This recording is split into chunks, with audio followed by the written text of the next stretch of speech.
I'll probably, because I know you guys will have questions, the legal matter is still pending as far as Darian Kendrick is concerned. So I don't have anything further to add on that. He will not be at practice today, and I'm hoping that I'll have further clarity and information, because just as you guys are, wondering exactly about everything, we're doing the same thing. But because of the legal situation, I wouldn't feel comfortable commenting when I don't have that appropriate information, and I do apologize. We were hoping to have a little bit more clarity on Monday when we did speak, but it is the truth, and once I do, then we'll fill you guys in out of respect for your curiosity and what you guys have to do for your jobs as well.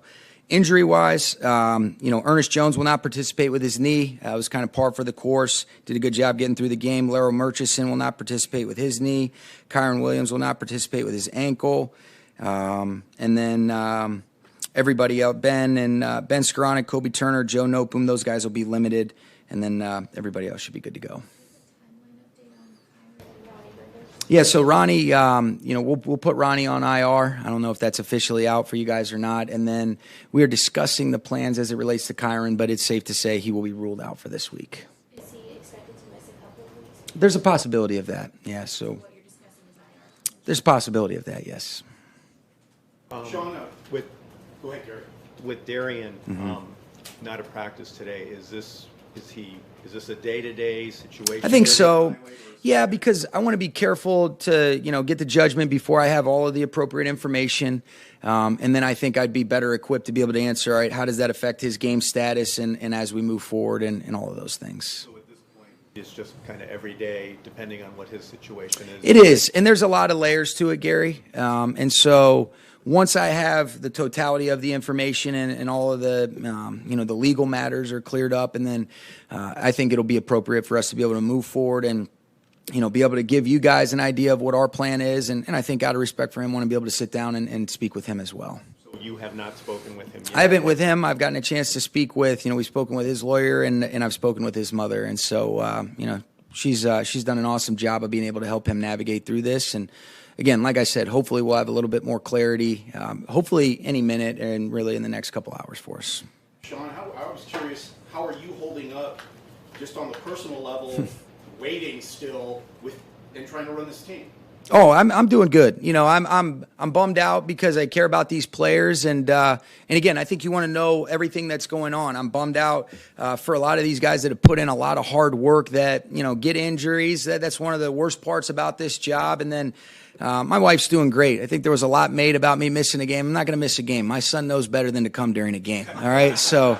That's not going to be anything that we have to worry about, but she's been awesome. Everything is kind of on schedule for what we had planned, and do not see that interfering with anything as it relates football-wise. But the injuries part are the things that, you feel for guys because of the work that they put in. But we got resilient guys, whether it's Ronnie, whether it's Kyron, anybody else that's kind of navigating through a little bit of a setback. These guys are resilient. They're mentally tough, and they'll come back ready to go. And then in the meantime, you get an opportunity to be able to bring Darrell Henderson back, who's got familiarity, looks good. It was good to see him. You bring in a guy like Myles Gaskin, who respected his game from afar. We've got some people in the building where, the Jimmy Lakes of the world that are familiar and can kind of vouch for Myles. He's been with Kevin and those guys in Minnesota, and so we'll see how those guys add to the room with Zach and Royce, and we'll attack this opportunity we have against Pittsburgh. Talking about, I'll come back to you. Go ahead. About you guys are getting prepared to this upcoming game. I missed the first part. Go ahead. Start it again. The upcoming game coming up, and looking back to what you guys did and your defense did in the second half of the game. What are you and Morris talk about as far as like keeping that energy, that level every week? I think that's exactly what it is, Claudia. It's trying to consistently stack good performances on top of one another, good quarters, good series, good execution on all 3 downs or 4 downs if they end up, going for it on 4th down. But it's about the communication, the energy, the edge, and the execution. And I think our guys have just consistently gotten better.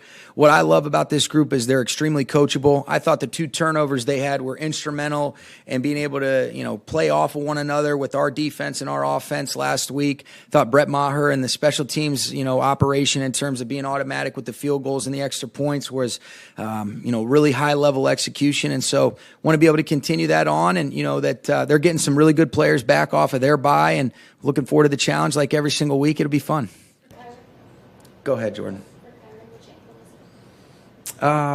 It is his right ankle, I believe. Hey, it's right or left?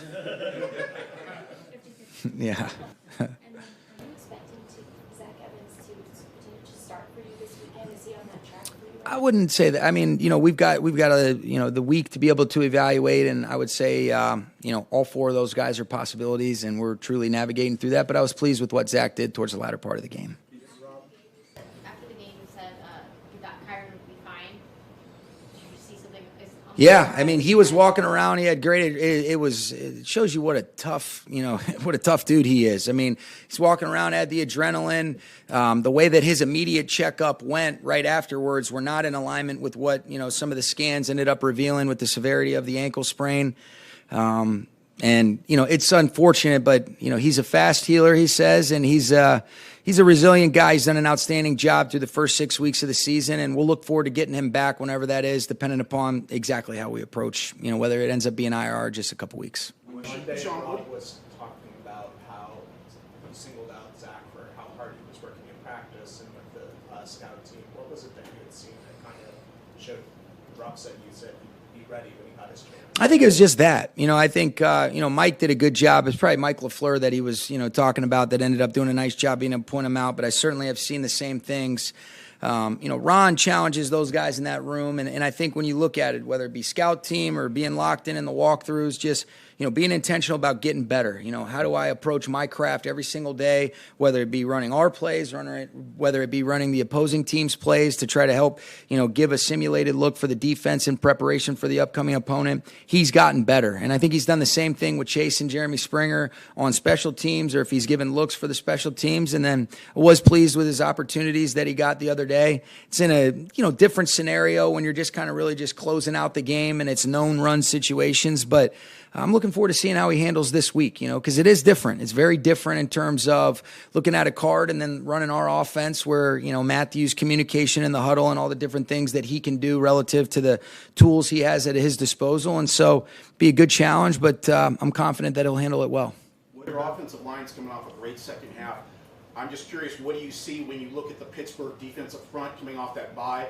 In their win over the Ravens, they sacked Lamar Jackson 4 times. I mean, that's pretty hard to do. Yeah, I mean, everything, they've always been such a high-level operation with Coach Tomlin's leadership, and it always starts up front. And you look at Watt and Highsmith off the edges, they've got excellent depth behind them. They can push the pocket interior-wise, and they do a great job of playing hard on all 3 levels, and they can do it in a variety of ways. And a lot of times when they're creating that pressure, it's just coming off of a 4-man rush.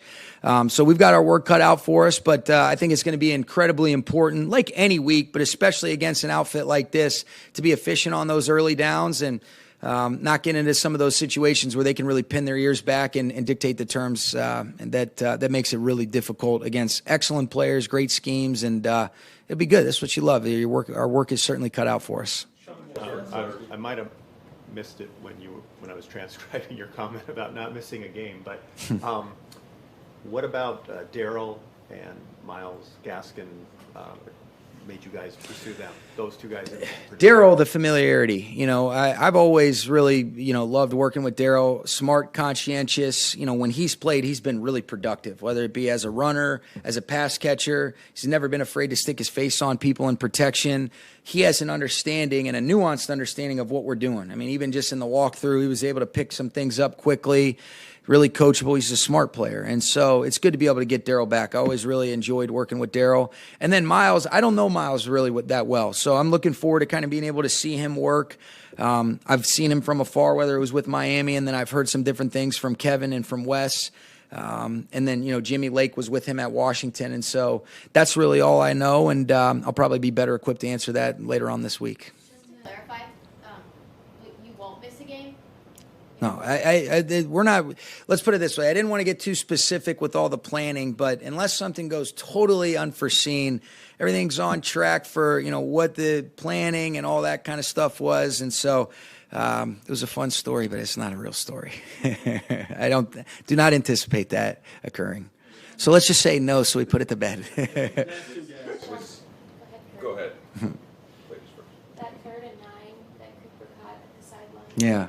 What technically made that play work between him and Matthew? Well, I think the timing, the rhythm, you look at it, we were on a quick count right there, and, and it was after we were able to run it and kind of got ourselves, right in that high fringe area. And 3rd and 9s from the 9 are really hard to execute. But, that's a route where you're running a kind of a speed out, and it looked like 13 was going to come up and kind of bump. And right on the snap, he was kind of right in that no man's land, and they ended up cushioning out. I thought Cooper did a phenomenal job of being able to attack that leverage, be able to double him up at the top. And then you can see when Matthew lets that go, that's a trust, that's a rapport type of throw, and that's a throw that, you got to really be able to have a trust and a true rapport that's special. And I thought that was really cool. There was a couple plays that they made, Jordan, that it looked like they were in midseason form, even though it's only Cooper's 2nd game back. And so big time by those guys. I thought it was also really big by our offensive line to be able to get a 5-man protection target in when there's 7 and 8 guys in proximity, and you're not exactly sure how that's going to alter or affect the way that maybe you have to squeeze internally or, block edge guys late. And so it was all around excellent execution, but definitely Matthew and Cooper were right in the middle of that, and it was a big time play for us.